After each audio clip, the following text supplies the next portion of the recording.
High on the Tibetan Plateau, where the sky stretches endlessly and the wind whispers across the grasslands, life moves in harmony with the seasons. It is the 1700s, a time when nomadic women rise with the sun, their days shaped by the rhythms of nature. The air is thin, the land vast, and the people resilient. Here, tea is more than a drink. It is warmth, comfort, and ritual. Dung cakes, dried in the sun, fuel the fires that sustain life. This is a world of quiet strength, of hands skilled in crafting and tending, of generations passing down knowledge without hurry.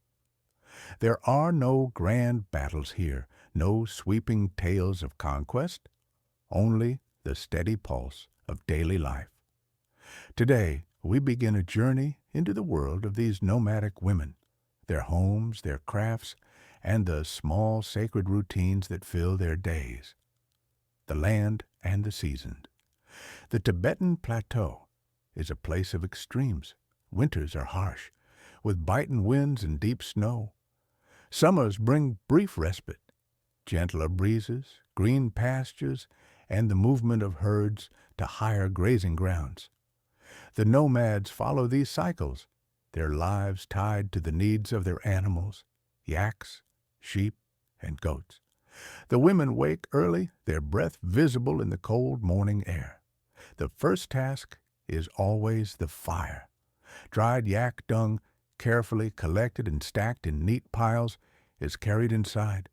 It burns slowly, evenly, precious fuel in a land where trees are scarce. The hearth is the heart of the home, a place of warmth and gathering. The first brew of tea. Before anything else, there is tea. Brick tea, hard and dark, is scraped into small pieces and boiled in water. Salt is added, sometimes a little butter, churned fresh from the milk of yaks. The tea is poured slowly, steam rising in curls. It is rich, earthy, fortifying, a drink that sustains through long days. The women sit close to the fire, hands wrapped around their cups. There is no rush. The day will unfold, as it always does, in quiet industry. Shelter, the black tent. Their home is a tent woven from yak hair, dark fibers spun and stretched over wooden poles. It is sturdy, resistant to wind and rain, and can be packed away when the time comes to move. Inside, the space is organized with care, bedding rolled to the sides, cooking utensils neatly arranged, sacks of barley flour and dried cheese stored safely. The women know every knot, every fold of this tent. They repair it with practiced hands, weaving new patches when a wind has worn it thin. It is not just a dwelling, it is a craft passed down through generations. Closing thoughts for tonight. As the sun begins its descent, the women prepare for evening. The fire is tended once more.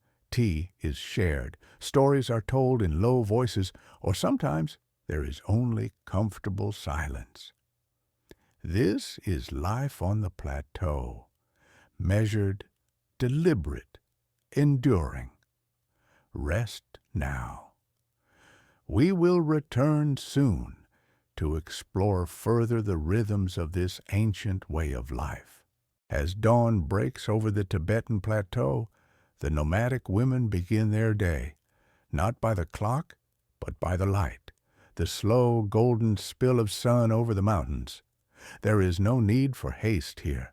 Each movement is deliberate, each task woven into the fabric of the seasons.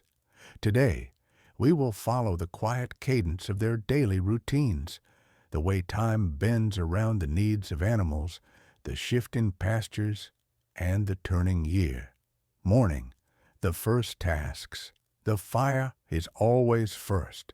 A few dried dung cakes are placed carefully in the hearth, their slow-burning warmth coaxed to life with a breath of air. The kettle is filled with snowmelt or river water set to boil for the morning tea. While the water heats, The women step outside, their boots sinking slightly into the frost-tinged grass. The yaks are stirring, their thick coats dusted with dew. The animals are milked in steady, practiced motions, each pull of the teats rhythmic, each pail filled with rich, frothy milk. Later, this milk will be churned into butter or left to curdle into soft cheese. Inside the tent, the tea is ready, dark and salty, sometimes with a spoonful of freshly churned butter swirled in. The women drink slowly, their hands warmed by the cups.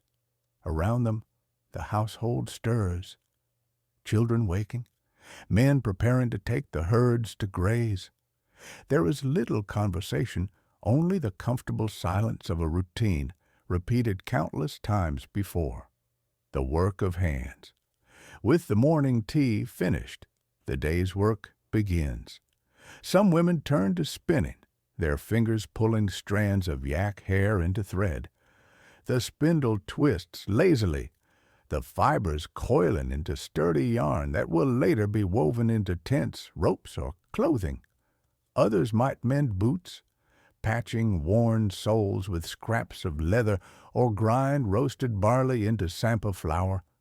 The steady scrape of stone against grain, a soothing, familiar sound. Every task is done with unhurried attention. There is no wasted motion, no urgency, only the quiet certainty of hands that know their craft. Seasonal movements, following the grass.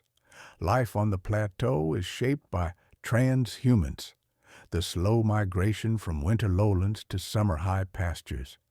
When the time comes to move, the women work together, folding the great black tents, stacking the poles, loading the yaks with bundles secured by woven ropes.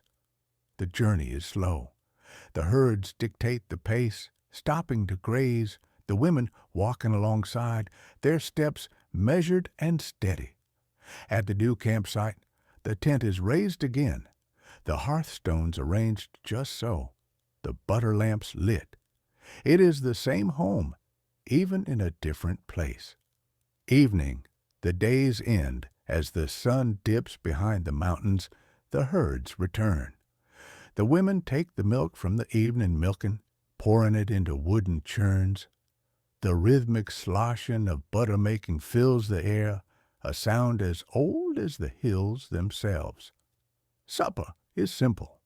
Perhaps a bowl of sampa mixed with tea, or a stew of dried meat and wild greens gathered in the summer months. The fire crackles, its light flickering against the walls of the tent. Outside, the stars emerge, vast and endless. Closing thoughts. This is the quiet pulse of life here, days measured not in hours but in tasks completed, in the needs of animals and family met with steady hands. There is no rush, no frenzy, only the deep, abiding rhythm of a life lived in harmony with the land. Sleep now. When we return, we will explore the crafts of these women, the spinning, the weaving, the making of things both practical and beautiful.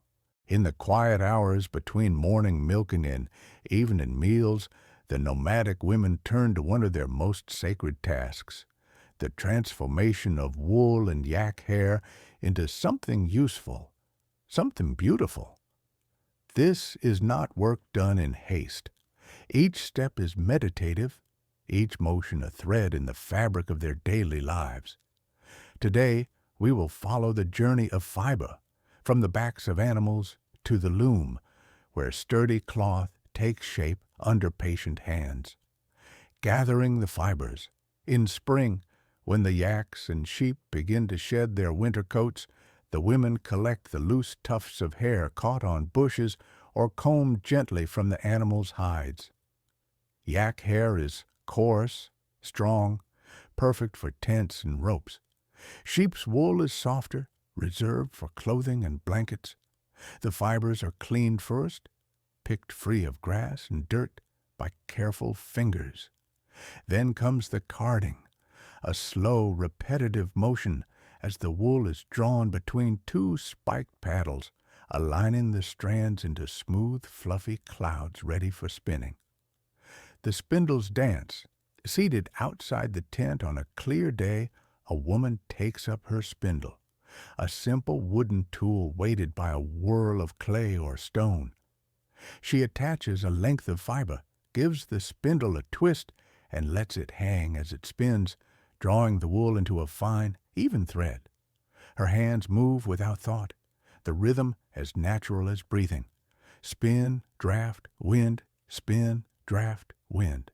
The spindle drops, rises, drops again, the thread growing longer with each rotation. Dies from the earth. Some threads remain the natural colors of the animals, shades of brown, gray, and white. Others are dyed, colored with pigments gathered from the plateau itself. Golden yellow from the roots of a hardy alpine flower. Deep red from crushed, dried insects found clinging to certain shrubs.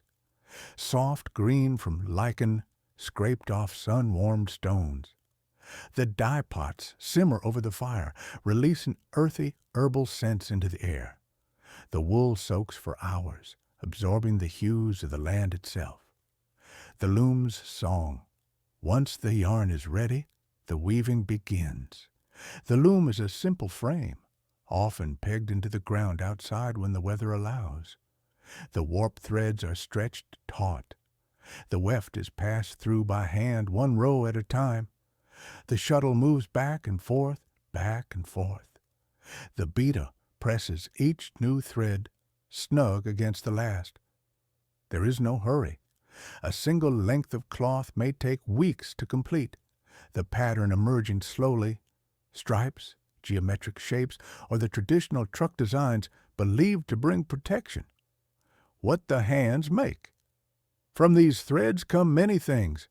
Tent panels, thick and weatherproof, stitched together with sinew. Aprons, striped and tasseled, worn by women over the woolen dresses. Blankets, dense and warm to ward off the high plateau's cold. Sacks and pouches, sturdy enough to carry grain or salt on long journeys. Each item is made to last, to serve, to be passed down. Closing thoughts. There is a deep contentment in this work, the kind that comes from creating something needed, something tangible, with one's own hands. No two pieces are exactly alike, each carrying the marks of its maker's patience. As dusk falls, the tools are set aside. The spindle rests in its basket. The loom is covered against the dew. Another day's work is done. Rest now. Next time, we will wander into the high meadows where the women gather wild herbs, roots, and flowers, each one with its own purpose, its own story. When summer softens the high plateau, the nomadic women walk the meadows with baskets on their backs and knives in their hands. They move slowly, eyes scanning the earth for leaves, roots, and blossoms, each plant known, each with its purpose. This is not merely gathering, it is a quiet conversation with the land. Today, we follow their steps into the alpine pastures, where the earth offers gifts of flavor, dye, and healing. The knowledge of generations. No book teaches this. A mother shows her daughter how to pinch the tender tips of droma, a sweet root prized for festivals. An aunt murmurs the name of loma, a woolly-leafed plant that soothes burns. The knowledge is passed in whispers and demonstrations, season after season. Some plants are gathered only at certain times, when the moon is new or when the dew has just dried. Others must be harvested quickly, before the goats find them. Food from the wild. Not all sustenance comes from herds. The plateau provides droma, rincon guo, glyceria fluitans. Tiny, nutty tubers dug from damp soil, often boiled with butter and sugar for special occasions. Nettle leaves. Young shoots are plucked, carefully to avoid stings, and cooked into soups or dried for winter. wild onions. Their pungent bulbs are tucked into meat stews or eaten raw with sampa for brightness. Mushrooms. After summer rains, certain trusted varieties appear, never too many, never the questionable ones. Medicines and salves. A woman kneels by a patch of Yartsa gunbu cordyceps, the prized caterpillar fungus. She takes only a few, leaving the rest to spread. Later, they will be dried, traded, or steeped in tea for strength. Other plants are gathered for healing. Snow lotus, Saucerea. Its downy petals are steeped in alcohol to ease joint pain. Rhubarb roots, dried and powdered for stomach ailments. Junipers. Their smoke is fanned over the sick to cleanse the air. Dyes and incense. Some plants are not for eating but for color and scent. Mullein leaves, boiled to make a pale yellow dye for wool. Birch bark, smoldered for its sweet smoke in purification rituals. Every gathering is an act of reciprocity. The women never strip a patch bare, never take the first plant they see. A handful of barley might be scattered as thanks. A prayer murmured under the breath. Returning home. As the sun begins to sink, the women walk back to camp, their baskets heavier. Some plants will be used tonight. Others will be dried on woven mats or strung from the tent poles, filling the air with the scent of green and earth. The children peer into the baskets, learning by osmosis. A grandmother tests a root's ripeness with her thumb. The knowledge continues. Closing thoughts. This is how the land cares for its people, and how the people care for the land, not with grand gestures, but with small, repeated acts of attention. Sleep now. When we return, we will step inside the tent at dusk, to the making of meals, the sharing of stories, and the quiet rituals of nightfall. As the last amber light fades behind the mountains, the world outside grows quiet. But inside the black yak hair tent, warmth lingers. The air is thick with the scent of smoke, butter tea, and slow-cooked grains. This is the hour of full hands and unhurried voices, when the day's labor yields to quiet communion. Tonight, we settle by the hearth to witness the evening rituals of nourishment and rest. The hearth's last glow. The fire, fed by dung cakes all day, now burns low. A woman kneels to adjust the last smoldering pieces, not enough for cooking anymore, but sufficient to keep the chill at bay. Its light flickers against the tent's woven walls, painting moving shadows of stacked sacks, hanging ladles, and the family altar where butter lamps glow. Preparing the evening meal. Dinner is simple, as it always is. Sampa, the roasted barley flour that is the backbone of every meal, is mixed with tea and butter into doughy balls. Fingers press indentations into each one, small bowls to hold a dab of chili paste or cheese. Dried meat, perhaps from last autumn's butchering, is simmered with wild onions into a thin broth. The woman tastes it, adds a pinch of salt from a leather pouch. Fresh cheese, strained from the morning's milking, is crumbled over bowls. No one speaks of hunger here. Food is given and received without ceremony, yet with unspoken gratitude. The sharing of the bowl. Family members settle cross-legged around the hearth. Bowls are passed hand to hand. The youngest children are fed first.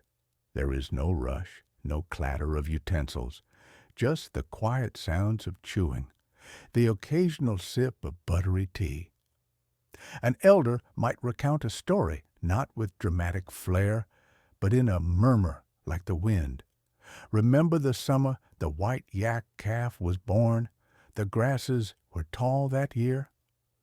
The words are less important than the rhythm, the familiar comfort of a voice in the dimness. Nightfall rituals. As the meal ends, The last tasks unfold in slow motion. The last drops of tea are poured onto the embers, a hiss, a wisp of scented steam. Bedding is unrolled, sheepskins layered with felted blankets positioned just so. A grandmother checks the amulets hung above each sleeping place, woven charms stuffed with juniper and mantra scrolls. Outside, the yaks huddle together, their breath fogging in the starlight. The tent at rest. Now, the only light comes from the altar's butter lamps, tiny golden tongues flickering before the Buddha's image. The air smells of wool, smoke, and the faint musk of sleeping bodies. Somewhere, a man hums a grazing song under his breath. A child sighs and dreams. The wind presses gently against the tent walls as if testing the knots. Closing thoughts. This is how days end on the plateau, not with closure, but with gentle unraveling. The fire becomes ash. The voices become silence. The waking world yields to one of stars and slow-breathing animals. Rest now. When we return, we'll follow the moonlit paths of the night, the watchful herders, the waking dreams, the small vigils that keep the dark at bay. When darkness claims the high plateau, the world transforms. The black yak hair tents become islands of warmth in a sea of stars, while outside, the night watch begins. This is the time when the boundaries between dream and waking blur, when herders walk with ghosts and the heavens feel close enough to touch. Tonight, we step into the silver-blue world of the Tibetan night. The first watch, midnight, a herdsman wraps himself in an extra sheepskin and steps outside. His breath hangs in the air as he scans the darkness. The yaks are restless tonight.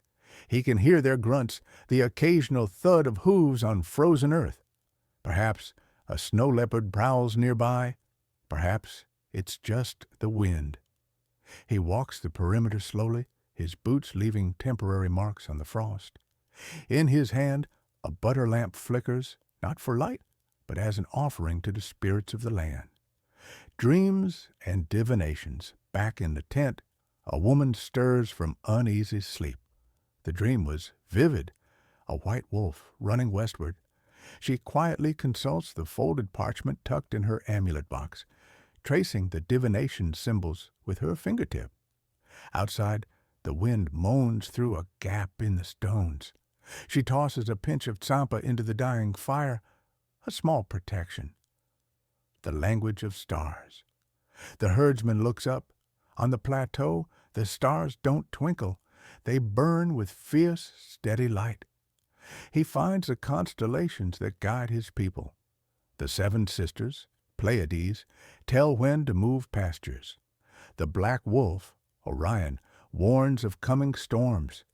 The eternal knot, North Star, remains fixed, as all things should. His grandfather taught him these patterns, just as he now teaches his own son on clear nights. Pre-dawn rituals. 2 hours before sunrise, the oldest woman in the tent rises.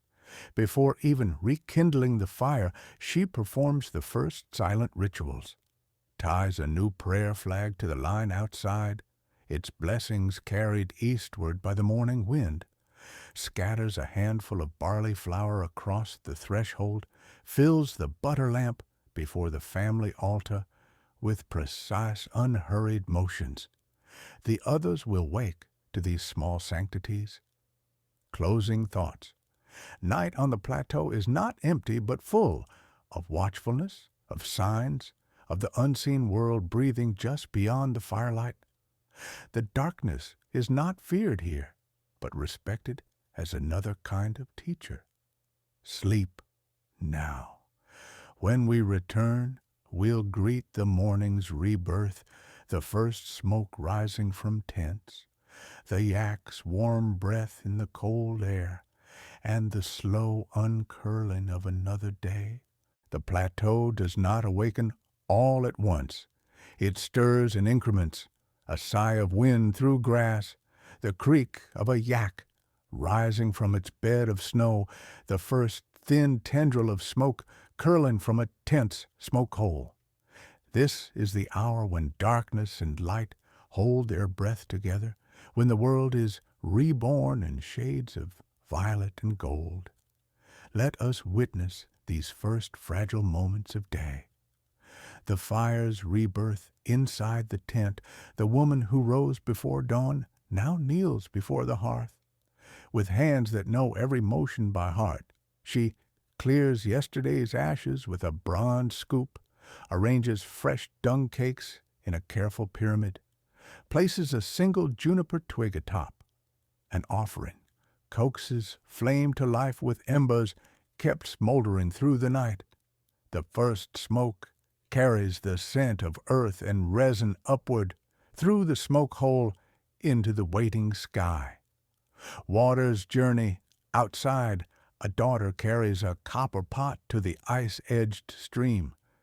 She breaks the thin surface skin with a heel of her boot, then fills the pot with water so cold it makes her teeth ache just to look at it. By the time she returns, the water will be warmed by the fire for tea, for washing faces, for the day's first ablutions. The animals stir in the grazing enclosure. Yaks shake frost from their skirts with tremendous shrug. Sheep bleat softly, their breath rising in plumes. The lead mare stamps her hoof once, twice, impatient for movement. The herdsman walks among them, running his hands over flanks and haunches, checking for stiffness, for injury, for the thousand small signs that speak of an animal's well-being. Morning purifications. Back inside, the family performs their silent rituals. A pinch of sampa is offered to the hearth. Fire faces are rinsed with water infused with cedar needles. The eldest combs her hair with a sandalwood comb. Counting exactly 100 strokes, a child ties a fresh string around his wrist. Yesterday's now buried in a cairn. No words are spoken. These actions are as natural as breathing. First meal, first light. As the sun finally crests the mountains, butter tea is churned until its surface glistens. Roasted barley flour is mixed into thick dough. Dried apricots, saved from last summer's harvest, are shared one by one. They eat, watching the light spread across the land. First pink on the highest snows, then gold on the grasses, then clear white brilliance everywhere. Closing thoughts. This is how mornings begin on the roof of the world, not with fanfare, but with quiet ceremony. Each action, no matter how small, is a stitch in the fabric of the day. Rest now. When we return, we'll follow the herds to summer pastures, the slow migration, the crossing of rivers, the ancient paths walked for generations. When the earth softens and the first green touches the high meadows, the time comes to move. The black tents are folded, the bundles secured, the herds gathered. This is not a journey, but a homecoming, a return to pastures walked by generations before, along paths memorized by the feet of grandmothers long gone. Today, we walk beside them. Reading the land, the decision to move is never made in haste. For days beforehand, the women observe the angle of new grass shoots, the behavior of marmots emerging from burrows, the direction of early morning mist in the valleys. An elder runs her hand through the soil, feeling for moisture. Another tastes the first tender leaves. The land speaks to those who know its language. Dismantling a home. The tent comes down in the order it was raised. Sacred objects are wrapped in blue silk and placed in their special chest. Felt rugs are rolled tight with dried lavender tucked inside. Tent poles are cleaned of soot and bound together with yak hair ropes. The great black fabric is folded in precise accordion pleats. By midday, What was a home becomes a train of laden animals, yaks carrying the weight of a household with ease, walking the ancient trails. The route is never straight, it follows the contour where the slope is gentlest for the animals, the hidden springs marked by cairns of white stones, the narrow pass where prayer flags flutter, warnings of sudden winds at each resting place. Small offerings are left, a pinch of zampa, a strand of wool, for the spirits of the way. River crossings. The glacial waters run fierce even in summer. The women test the current with long staffs, sing calming songs to the nervous animals, tie the youngest children to their backs with rainbow-striped slings. The yaks enter first, their broad hooves finding purchase on slick stones. All crossed together, the water foaming at their thighs, the cold stealing breath from lungs. First night, in new pastures. As dusk falls at the summer grounds, the tent is raised with its door facing east, as tradition demands. A handful of soil from the old site is scattered at the new threshold. The butter lamp is lit before anything else. Outside, the herd spread across slopes thick with dew grass. The air smells of earth waking after long sleep. Closing thoughts. This movement is more than practical. It is the heartbeat of nomadic life, the pulse that connects generations. The same stars that guided their ancestors now shine on these loaded yaks. The same rivers still murmur underfoot.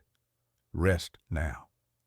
When we return, we'll sit beside the summer hearth, where cheese dries on willow racks, where women spin wool into gold, where the long light lingers like a promise. Summer on the plateau is a fleeting embrace, a handful of weeks when the air carries the scent of warm grass and fermenting milk rather than ice. The women's hands are never still during these golden days, transforming the season's bounty into provisions that must last through the long sleep of winter. Come, sit by the cheese-drying racks in the dappled light, where every task is infused with the quiet joy of abundance. The Milky Way, at dawn and dusk, the women milk the yaks in practiced rhythms. First milk of summer is always offered to the hearth fire. Morning milk is richest, reserved for butter. Evening milk goes to fresh cheese curds. The animals stand patiently, their tails flicking at flies, as calloused fingers pull warm streams into bronze pails. A grandmother tests a drop between her fingers, thick enough to coat the skin. Good butter alchemy. In the shade of the tent's overhang, fresh milk sits overnight in shallow pans, cream rising like golden islands. The next morning, the cream is skimmed with a curved wooden scoop, poured into the Dung, churn, a hollowed log taller than a child. The plunger rises and falls for hours. Thunk, swish, thunk, swish. When the sound changes, they know. The woman reaches in, gathering pale clumps that will be rinsed, kneaded, and packed into sheep bladders for storage. Cheese of 100 suns. Some milk becomes cheese. Soft curds are hung in muslin to drip over bowls. Hard cheese is pressed between stones, then laid on willow racks to dry. Whey is boiled down into caramel-colored churra, a sweet chew for children. The drying racks become summer shrines, round white discs lining up like moons at different phases. Women turn them daily, checking for even drying, brushing away curious ants. Preserving the light. Even as they work, the women store summer in other ways. Wildflowers gathered for dye bundles, yellow asters, purple gentians, bundles of juniper smoke for winter purification rituals, handfuls of ripe seeds shaken from meadow grasses into birch bark boxes. Nothing is wasted. What cannot be eaten or used becomes offering. scattered for birds, return to soil. The long light, as the sun lingers near the horizon, the women stir vats of yogurt culture with carved wooden paddles, mend cheese drying racks with fresh willow withes, tell stories of legendary summer feasts while hands remain busy. The children sneak bits of fresh curds when they think no one sees, their fingers sticky, their smiles white with milk. Closing thoughts. These days are golden, not just in sunlight, but in purpose. Each round of cheese, each lump of butter, each stored herb is a whispered conversation with future winters. The work is steady, the hands tireless, the satisfaction deep as roots. Rest now. When we return, we'll stand at summer's end, watching the first snow dust the high passes, folding the plenty into careful storage, preparing the heart for turning inward. The wheel turns, the grasses bleach pale gold, the yaks grow restless, sensing the coming snows. In this liminal time between abundance and austerity, the nomadic women perform the most sacred alchemy, transforming summer's generosity into winter's survival. Every motion now carries the weight of foresight, every stored ounce of prayer against the hungry months ahead. Let us witness this quiet turning. The last harvests, with frost sparkling on morning grass, the women dig the final droma roots before the ground hardens, gather the last late-blooming herbs for medicine bundles, cut armfuls of feathergrass to stuff into winter boots. Even the stones seem to store warmth these shortening days. Sealing the seasons away. In the tent's deepest corner, cheese wheels are packed into sheep stomachs, sealed with rendered fat. Barley flour is poured into triple-layered sacks, stitched shut with sinew. Dried meat strips are wrapped in clean wool and pressed under flat stones. A grandmother breathes mantras over each cache, her rosary beads moving through fingers like a river of bone. The tools of winter's approach. Preparations turn practical. Yak wool is carded extra thick for new mittens.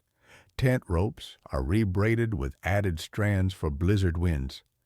Every metal tool receives a coat of mutton fat against rust. The summer's bright dyes are put away. Winter clothes favor the protective colors of earth and smoke. The psychological shift. As light fades earlier each day, stories grow quieter, more introspective. Children are taught the constellations of long nights. The butter lamp before the altar burns a little longer. The women's hands move slower now, not with fatigue, but with the deliberate pace of entering a winter's meditation. First snow. When it comes at last, a single flake melts on an outstretched palm. The herds lift their heads as one, all work, stops to watch the silent white descent. That night, extra dung cakes are fed to the fire. The family eats a small feast of summer's treasures, dried apricots, a precious round of aged cheese, tea sweetened with the last honeycomb. Closing the circle. The nomadic year has no true end, only this gentle folding inward. What began in spring's hope, swelled in summer's labor, now settles into winter's contemplation. The stored provisions are more than food. They are crystallized sunlight, captured warmth, summer's laughter, preserved into butter and grain. And so we leave them here, the women, the yaks, the tent anchored against gathering snow. Their story continues, as it always has, in the quiet turning of seasons. May your rest be as deep as their winter roots, as peaceful as the plateau under fresh snow.